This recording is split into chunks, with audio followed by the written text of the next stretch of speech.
Good morning student. आज मैं आपको मैथ पढ़ाऊंगी, जिसका पहला टॉपिक है प्राकृतिक संख्या। प्राकृतिक संख्या क्या होती है?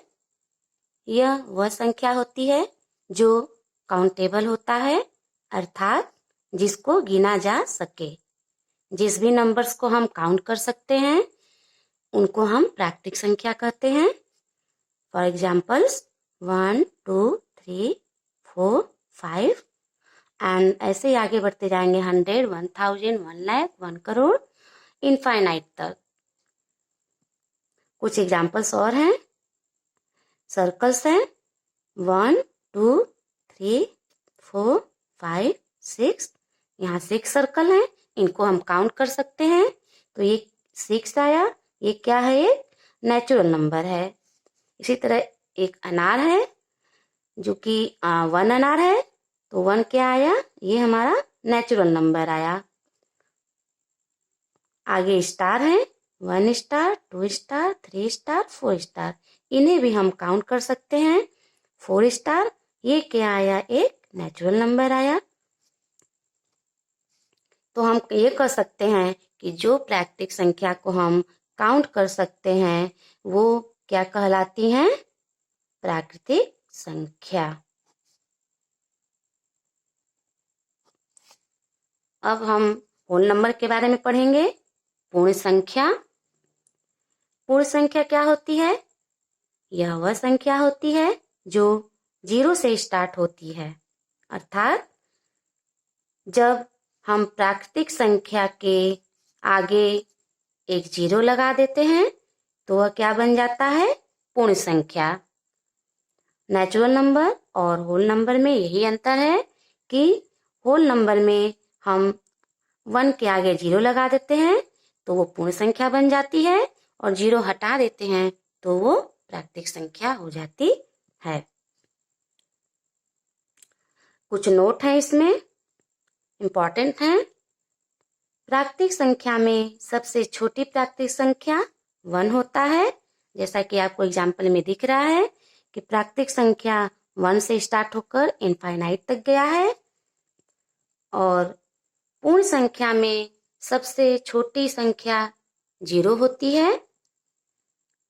आप यहाँ देख सकते हैं कि पूर्ण संख्या का हम एग्जाम्पल 0 से लिखे हैं, तो पूर्ण संख्या 0 से स्टार्ट होती है और इनफाइनाइट तक जाती है।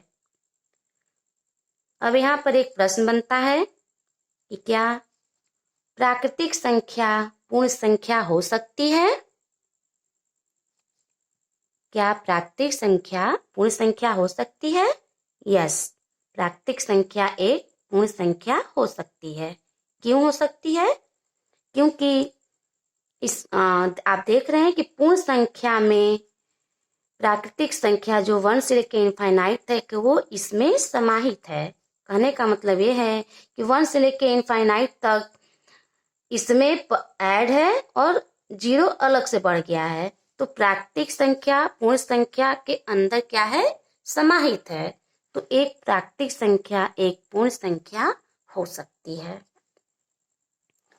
अब आगे कुछ प्राकृतिक संख्या के गुण हैं जिनको हम जानेंगे। इसके 2 कंडीशंस हैं। पहला, योग। यदि हम नेचुरल संख्या को नेचुरल संख्या से ऐड करें तो हमारा आंसर क्या आएगा? नेचुरल नंबर आएगा। फॉर एग्जाम्पल 2 एक नेचुरल नंबर है एंड 10 एक नेचुरल नंबर है। इन दोनों को हम ऐड करते हैं तो हमारा आंसर आएगा 12, जो कि ये नेचुरल नंबर है।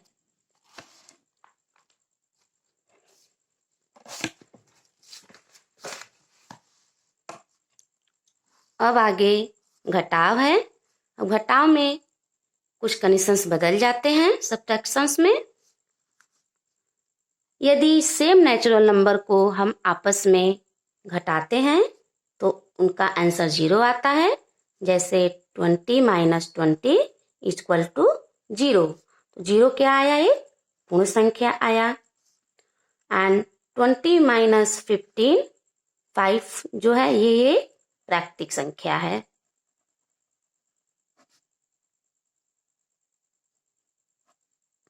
यहाँ पर ये नियम चेंज हो गया है। अगर सेम नेचुरल नंबर को हम आपस में घटाते हैं तो 0 आता है, ये एक पूर्ण संख्या हो गया।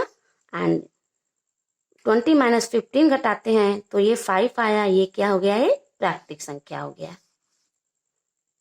अब इसके कुछ कंडीशंस हैं। यदि बड़े प्राकृतिक संख्या में से हम एक छोटा प्राकृतिक संख्या घटाएं, जैसे मान लेते हैं 30 माइनस 20 करते हैं, तो क्या आया आंसर, 10। ये क्या है, ये नेचुरल नंबर आया हमारा। अब यदि 30 माइनस 30 करते हैं इस कंडीशन में, तो क्या आया, 0। ये क्या है, ये पूर्ण संख्या। अब यहाँ पर यदि हम 20 माइनस 30 करते हैं तो हमारा आंसर आया -10, जो कि एक निगेटिव संख्या है, निगेटिव नंबर है।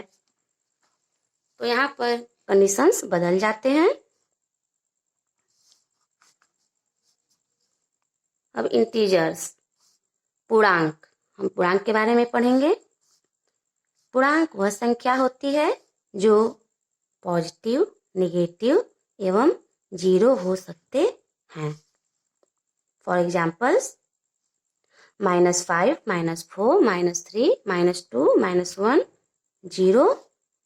फिर इधर पॉजिटिव चलता है, +1, +2, +3, +4, इनफाइनाइट तक। इधर भी इनफाइनाइट तक जाता है और निगेटिव में भी इनफाइनाइट तक जाता है। तो ये क्या हुए, इंटीजर्स। अब इंटीजर्स में भी कुछ कंडीशंस हैं। पहला है पूर्णांकों को जोड़ना एवं घटाना। तो यहाँ पर आप देख सकते हैं कि इसके भी कुछ नियम हैं। मैं नियम यहाँ पर बता रही हूँ।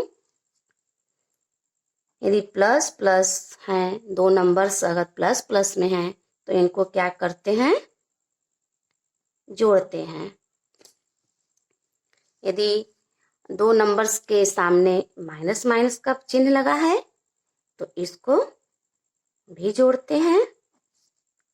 यदि दो नंबर्स में पहले नंबर पे प्लस और दूसरे पे माइनस का चिन्ह लगा है तो यहाँ पर घटाते हैं, और पहले पे माइनस और दूसरे पर प्लस चिन्ह लगा है तो यहाँ पर भी घटाते हैं। कुछ यहाँ पे एग्जाम्पल्स के माध्यम से हम समझ लेते हैं। यदि 10 + 2 देख रहे हैं आप, यहाँ प्लस है, यहाँ प्लस है, तो यहाँ भी इसके आगे भी प्लस होता है जो कि हिडन होता है, आप सबको पता है। तो 10 + 2 = 12। यहाँ भी प्लस का चिन्ह ही रहेगा, ये तो नॉर्मल है, सबको पता है। उसके बाद यदि -3 -4 करते हैं तो 3 और 7 जोड़कर क्या हो जाता है, 7। और ये चिन्ह किसका लगता है, माइनस का। देखिए माइनस और माइनस को क्या करते हैं, हम जोड़ते हैं। तो माइनस और माइनस को जोड़ दिए तो ये नंबर्स आपस में जोड़े तो क्या हो गए, 7, और चिन्ह लगा माइनस का। अब कुछ बच्चे कहेंगे कि यहाँ पर माइनस का चिन्ह क्यों लगा, तो इसको हम इसके बाद अभी बताएंगे। बहुत आसान नियम है, आप सबको आसानी से आ जाएगा। आगे है प्लस और माइनस। यदि यहाँ पर हम 12 - 4 करते हैं तो हमारा आंसर आता है 8, जो कि एक पॉजिटिव नंबर है। फिर इसके बाद -20 + 29 = अब यहाँ पर देखिए, यहाँ पे भी बहुत बच्चे गलती करते हैं कि घटाने को तो 20 + 29 है, तो इसको बच्चे जान जाते हैं कि 9 आएगा। ठीक है, 9 आएगा, बट यहाँ पे गलतियाँ ये होती हैं कि यहाँ पे माइनस का चिन्ह लगेगा कि प्लस का चिन्ह लगेगा। इसका भी आसान सा तरीका है बच्चों। जो भी संख्या इसमें बड़ी है, यहाँ पे क्या बड़ा है, 29 बड़ा है, तो 29 के सामने कौन सा चिन्ह लगा है, प्लस। तो जो भी बड़ी संख्या है उसके सामने जो चिन्ह लगा रहता है वही चिन्ह हम यहाँ पर लगाते हैं, वही चिन्ह रहता है +9, या इसको आप सिर्फ 9 लिख सकते हैं क्योंकि प्लस हिडन रहता है। उसी तरह यहाँ पर 3 और 4 को हम ऐड किए तो 7 आया, बट चिन्ह लगा है माइनस का। क्यों लगा है? क्योंकि ये 4 इसका आसान तरीका है, ये इसमें 4 बड़ा नंबर है, इसके आगे क्या लगा है? माइनस, इसलिए हम यहाँ पर माइनस लगा देंगे। ये हम आप लोग को याद करने के लिए एक ट्रिक बता रहे हैं, एक तरीका बता रहे हैं जिससे आप लोग को याद रहे, क्योंकि बच्चे जब माइनस प्लस और प्लस माइनस वाले क्वेश्चंस आते हैं वहाँ पर बहुत गलतियाँ करते हैं।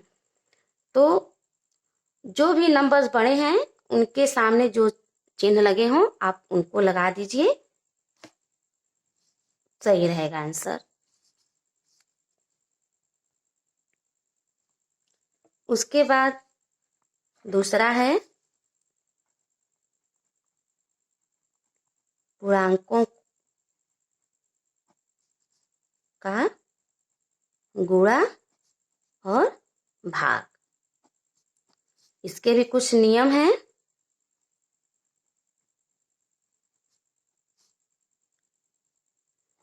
Plus into plus equal to plus, minus into minus equal to plus, plus into minus equal to minus, minus into plus equal to minus. अब इसके कुछ एग्जाम्पल्स हम देख लेते हैं। 2 इंटू 4, 2 के आगे प्लस है, हिडन है जो कि, और 4 के आगे भी प्लस का है, पॉजिटिव नंबर है ये, जिसके आगे प्लस हिडन रहता है। तो इसको प्लस और प्लस प्लस प्लस इंटू करने पर क्या आया? 8 आया। उसी तरह आगे हम देखते हैं -2 इंटू -2, हम सेम -4, हम यहाँ पर सेम नंबर्स ले रहे हैं ताकि आपको तुलना करने में आसानी रहे इनके बीच। तो ये 2 इंटू 4 तो 8 आ गया। अब चिन्ह किसका लगे? चिन्ह प्लस रहेगा जो कि हिडन रहेगा, क्योंकि माइनस माइनस का मल्टीप्लिकेशन क्या होता है? प्लस होता है, इसलिए यहाँ पर +8 आएगा। उसके बाद 2 इंटू -4, ये भी 4 इंटू 2 8 आएगा, बट चिन्ह किसका लगेगा? माइनस का लगेगा, जो कि यहाँ पे नियम बता रहा है कि प्लस इंटू माइनस रहता है तो हमारा आंसर क्या आता है? माइनस में आता है, इसलिए -8। आगे -2 इंटू 4 इक्वल टू 8, और चिन्ह लगेगा माइनस का, क्योंकि यहाँ पर ये नियम बताता है कि minus into 4 equal to minus, इसलिए माइनस इंटू +4 है तो आंसर हमारा माइनस में आएगा। आज के लिए बस इतना ही। Thank you.